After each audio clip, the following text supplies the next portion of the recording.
Mag-start na sana ako maglinis kaso may notification na ako na nag-leave na ng review yung guest. So, syempre, magre-review na rin ako. Ay, iba pala to na guest. Hindi to guest dito. Sabay kasi akong may guest sa Cebu and here. And just a story time. Recently, nagkaroon ng grabing typhoon sa Cebu. Sometimes talaga, kung ano yung sinasabi natin, nagkakatotoo. So, I had guests, a family of 4, actually 5 kasi 3 kids and parents. And then, sabi ko sa kanila, kasi they were so nice and they were just from Cebu and they just had a staycation in the community where we had our Airbnb listing. So, to cut the story short, sabi ko sa kanila, I hope to have you again in your next planned staycation. And alam nyo ba na before nag-pass ang 24 hours is they needed to come back. Bakit? Because of the typhoon that struck Cebu badly.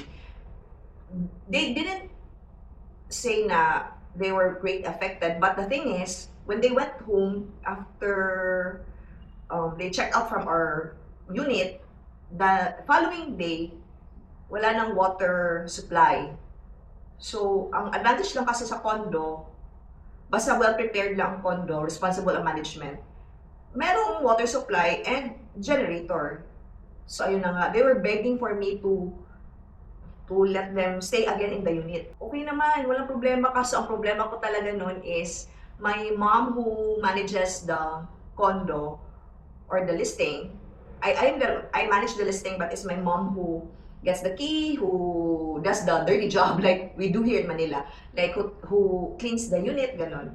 My mother was already at home. She brought the key to the house already, and although I want to help that family na who badly need to stay again in the condo for the kids para may water supply sila ganyan.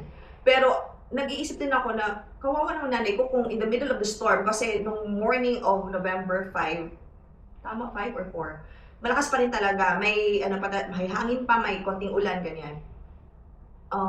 Ayun, sabi ko sige. Sabi ko walang maghahatid ng susi sa unit. So sadly, we could not accommodate them. Pero they still insisted. At first, hindi na sila nag-reply. Siguro nawala na signal. So in the afternoon, talagang they were still asking if they could come and ask if they could book or we could arrange a way na ma-deliver lang yung key to them. And thankfully naman, brother ko palabas ng unit, ng bahay namin. So kasi medyo naglaylo na yung storm sa afternoon. So ayun, pagbigyan ko pa rin sila. And they are giving me another review. They gave me a 5-star review already and they're giving me another one. So I hope it's still 5-star. So let's check.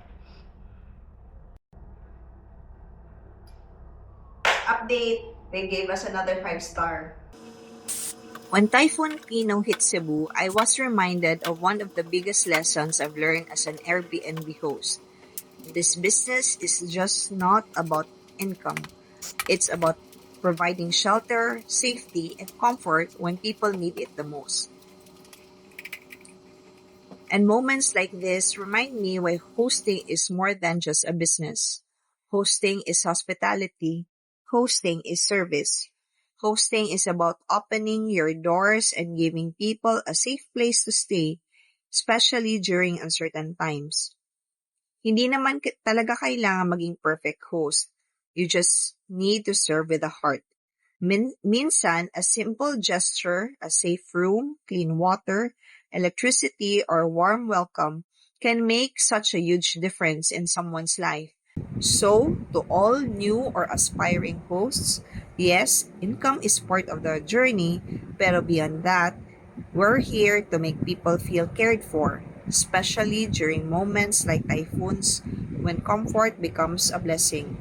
And I'm grateful that through this hosting journey, kahit sa maliit na paraan, we get to help families feel safe. This is why I love what we do.